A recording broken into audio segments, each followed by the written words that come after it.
with another What If Deku Had the Ninetails Files, Episode 6, and today we'll be focusing on the internship arc and, the Stain arc, so, this is after the sports festival. Azara talks about their internships and all that, so basically they choose internships, everything mostly goes the same. Bakugo still chooses best genius, and Deku and Uraraka this time get invited to Gran Torino's. One, because All Might told Gran Torino about Deku and how he's stronger than him, even though One Fall is kind of supposed to be one of the strongest quick. So Gran Torino kind of want to check this kid out, and also wants to meet Uraraka, the next holder of Run for All. So they both get invited. They both accept it, even though Deku got a heck of a ton of internships and all that, because he's just very good and skilled with his quirk, and people are like, wow, we didn't even know that he had the lightning quirk too. So so he's got a bunch of internships, but he wanted to go with Uraraka because All Might told him this is his trainer from past One Fall. So they both go to Gran Torino's, and they both get kind of, the same gag part at the. Man, I'm gonna have to. Okay, hold on. I'm gonna have to cut real fast. Hello, I'm back 2 days later, so yeah. Okay, so where I left off, Gran Torino. So they were going to Gran Torino's, and obviously the events that lead up to the Stain arc still happens. Lydia's brother still gets paralyzed, and Lydia's out for revenge. So yeah, so everything goes the same. Uraraka, they train with Gran Torino, and Gran Torino mostly focuses on Uraraka after seeing what Deku could do. It's like, yeah, you are stronger than All Might, alright. But then focuses more on Uraraka, and he kind of tells Deku what to do until they go out, and then basically everything goes the same besides with Uraraka. It's that Deku, and Deku's kind of on the side still working with Gran Torino, but more like solo-ish. So everything goes the same. Then the Hosu fight happens with Stain and Lydia, and this time Uraraka's gonna be there too, because obviously she's there. So Deku and Uraraka go, because Deku's hey, I think I know why he chose Lydia chose Hosu City, and it's because he wants to find the hero killer Stain. So then with the villains attacking and all that, the Nomu, they're like, oh no, is Stain near?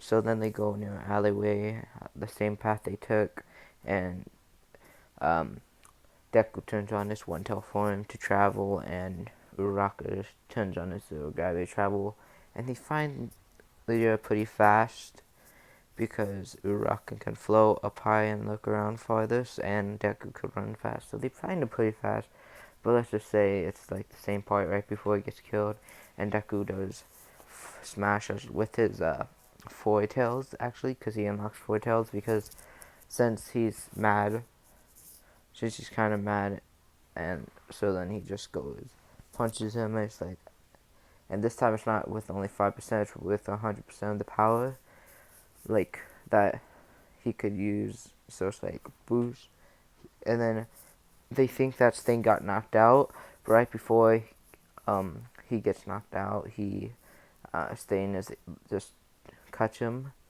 right, and then he wakes up 10 seconds later, and realizes he has blood on his blade, and licks it, and that paralyzes Deku, which leaves Uraraka, and basically Uraraka left, and she's gonna do the same thing and kind of text Todoroki real fast.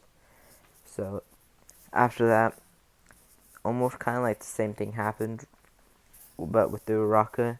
Uraraka fights Stain, and then she gets paralyzed, and then right before Stain kills Lita again, Todoroki showed up, and he's like, there's 4 amateur heroes here, all trying to save one friend.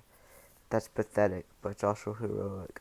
So then, basically, Deku gets up, because he, was in the Schroeder right after Todoroki, you know, gets up and he's like, how come I got up, but Lydia didn't get up yet? And he's like, he must figure it out that either depends on how much blood he consumes or the blood type.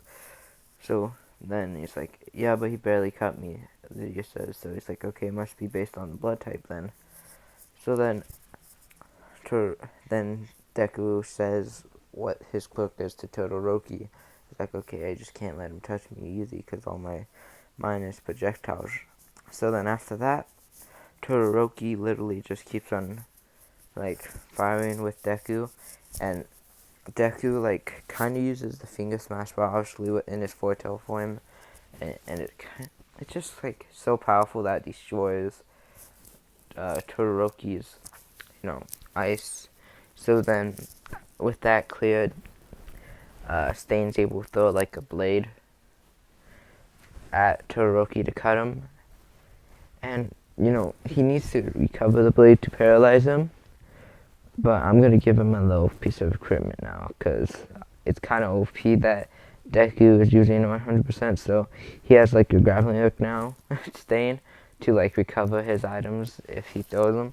So he recovers it, licks it, and Todoroki. So now it's just Deku versus Stain, which you would think would be pretty easy, but yeah. So now they both start running at each other, and Deku, since he's less mad, loses his four-tail, then go back into 3-tails.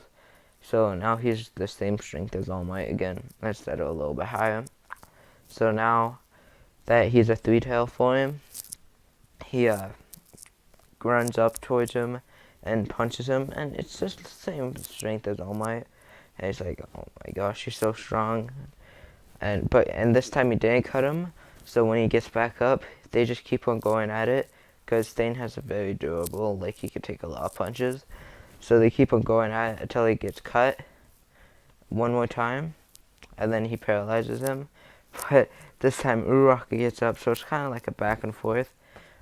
And then, but eventually, Uraraka touches Stain, and he starts to float, but he still has projectiles.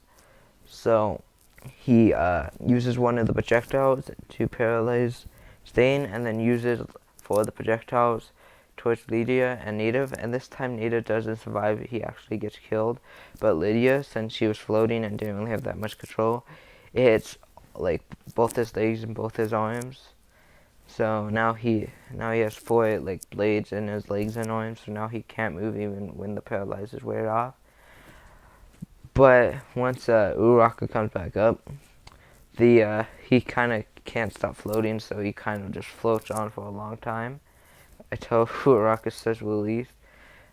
But she's like, I kind of can't say release, otherwise he'll die. And Deku's like, I can catch him, don't worry. So he says release, and then he kind of looks around to see where he's falling from, and then he catches him. And since he was losing oxygen, he passed out, and they basically captured the hero killer. And less people got hurt besides Lydia, because now his legs are kind of messed up, and he has to lose one engine, so his quirk's a little bit weaker, but still kind of the same. So now that that's done, they get scolded by the police, and basically the same thing happened, but except with the Uraraka. And that's about it for the Stain arc. So okay, so this is a pretty good time to stop it. So that's it for What If Deku Had the Ninetails Frolics part 6. So hope you guys enjoyed. Sorry for stuttering. It's kind of just something I'm trying to stop myself from doing. So yeah. Anyways, see you later. Have a great day, and bye.